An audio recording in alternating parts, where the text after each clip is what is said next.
If you learn English word by word, that's also how you will speak it, one word at a time. Hi, welcome back to my channel. Bella here. One thing that puzzles a lot of students is that even though they are remembering more and more words, their English is still not improving, especially their spoken English, and they couldn't figure out why. Because to them, vocabulary equals spoken English. If they can remember more words, their spoken English will definitely improve as well. If that's what you think, you might be interested in what I'm about to say. First, I just want to put it out there.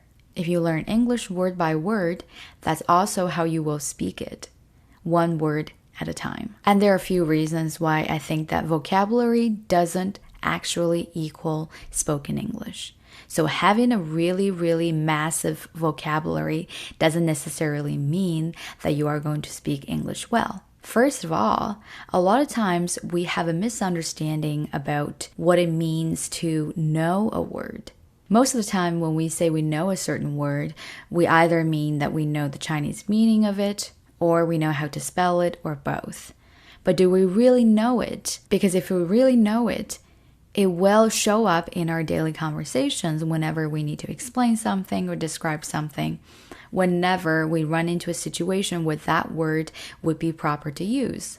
But is that the case for you? Is that the case with most of the words that we think we know? And I also want you to think about all the English words we've learned that seem to share similar Chinese meanings.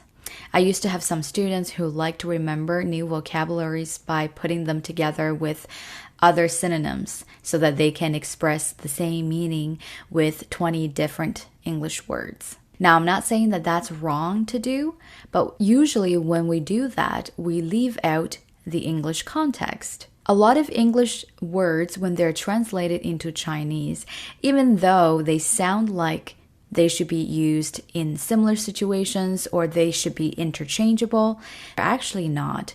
Because in Chinese translations, we cannot deliver the contextual differences between these words. For example, when we use coworker and colleague, we probably use them interchangeably in different situations.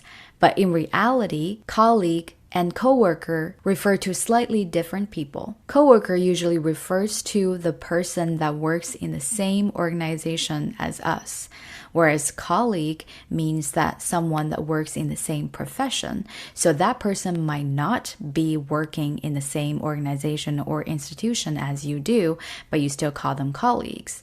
When we're using these two words, without knowing this difference, we might be using them in a confusing way. Another example is the words stress and pressure. Even though in Chinese they have very similar meanings, but in English we use pressure often to refer to the outside factor that makes us feel stressed, whereas the word stress often refers to the inner feelings we have when we experience some pressure from the physical world. Once again, not knowing their differences, we might not be able to use them accurately in some cases. And another reason why I think that having a big vocabulary doesn't mean that you can speak English well is that some students like to remember very long and complicated words, and maybe they're just trying to flex the vocab muscles and trying to show off how many words that they know. But a lot of those words aren't necessarily commonly used in our daily conversations.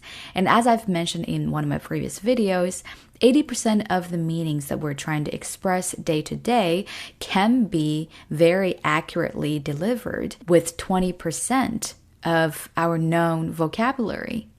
So if that is the case, when our focus is on learning all these additional, sometimes unnecessary words, how are we going to improve? What do we expect to happen?